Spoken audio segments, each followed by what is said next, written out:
ఇప్పుడు జరగబోయే ఎలక్షన్స్ లో ఏ పార్టీ అధికారంలోకి వస్తుంది? వైఎస్ఆర్సీపీ వద్దన్న పక్క. మరి చింతమనేని ప్రభాకర్ గారు ఉన్నారు కదా. చింతనేని ప్రభాకర్ గారు వ్యక్తిగతంగా మంచిగానే కానీ సంక్షేమ పథకాలు బట్టి జగన్ గారిని ఆదేశంలో తీసుకొస్తారు. ఇక ఎవరు అభిమానం వాళ్ళది, దాన్ని ఎవరు కాదనలేం కదా. వాళ్ళ అభిమానించే వాళ్ళు ఉంటారు, ఇలా అభిమానించే వీళ్ళు ఉంటారు. కాకపోతే పెట్టిన పథకాలను బట్టి అయినా సరే కొడారి అప్పయ్య చౌదరి గారు కానీ ఇక్కడ లోకల్ లీడర్లుగా ఆయన చేయటం కానీ, అప్పయ్య చౌదరి గారి మాట తీయకుండా అట్లే జగన్మోహన్ రెడ్డి గారు సంక్షేమ పథకాలు అందరూ కూడా అందే విధంగా చూస్తున్నారు. ఇక ఆయనే అనుకుంటున్నాం అందరం కూడా పక్క. బాబు గారు డైరీకి వచ్చాడు ఛాలెంజ్ ఇచ్చి మేసం మేలు వేస్తాం. 100కి 210, లక్షకి 1,50,000. చింతన బాబు గారు టాల్ మనం వాళ్ళది, మనం ఎవరైనా దాన్ని చెప్పలేము. అయితే మరి పథకాలు మీకు అన్నీ అందినాయి అన్న. అమ్మఒడి కానీ, నేడికి పథకంలో కానీ, రైతు భరోసా కానీ మాకే ఇబ్బంది లేదు. వాళ్ళకి ఈ 4.5 సంవత్సరాల్లో రైతునే. నేను నా సొంతం 3 ఏళ్ళు ఉంది, 2 ఏళ్ళు కౌలు చేస్తాను. రైతు భరోసాలో వచ్చేప్పటికి పురుగు మందులు కానీ, ఎరువులు కానీ, మందు గట్లకి విత్తనాలు కానీ ఇబ్బంది ఏం లేదు. నాణ్యమైన విత్తనాలు వస్తున్నాయి, పెసలు కానీ, మినువులు కానీ. పర్లా పండింది కానీ వర్షం దెబ్బేసింది కదా, కాలమానం దెబ్బేసింది అందరికీ. అది అందరూ ఆలోచించుకోవాల్సిన విషయం. అది దాని విషయంలో కూడా ప్రభుత్వంలో కూడా ఏ లోటు లేకుండా గవర్నమెంట్ ధాన్యం కొంది, ఇబ్బంది లేకుండా. మంచి కొన్ని లోటుబాట్లు ఉంటాయి, లేకుండా ఉండవు. అది అన్నింటినీ సమర్థించండి, ఎవడోలా కాదు, ఇబ్బంది లేదు. వాలంటీర్ వల్ల ఇబ్బంది ఏం లేదు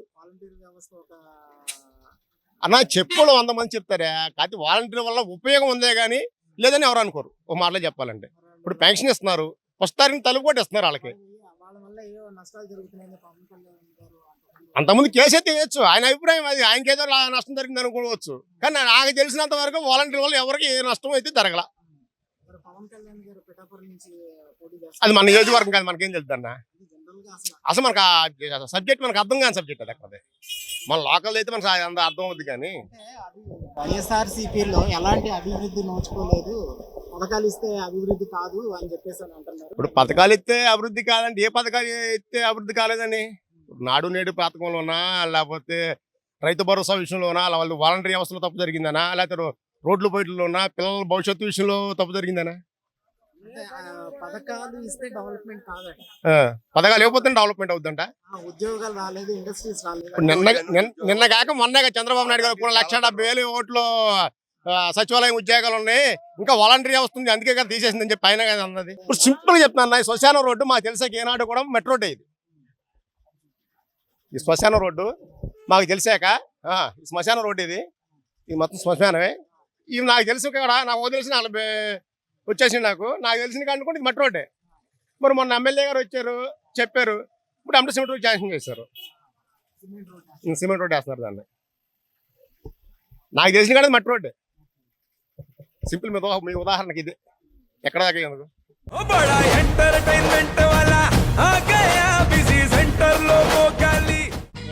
సక్కు సక్కేంద్ర సక్కు సక్కు బాయ్ బాయ్ బాయ్ బాయేంద్ర భార్గవ్ హాయ్ బాయ్. గిరాకి వచ్చే టైం ఏంది, కస్టమర్లు వస్తున్నారు, రేడికల్ పీగురి.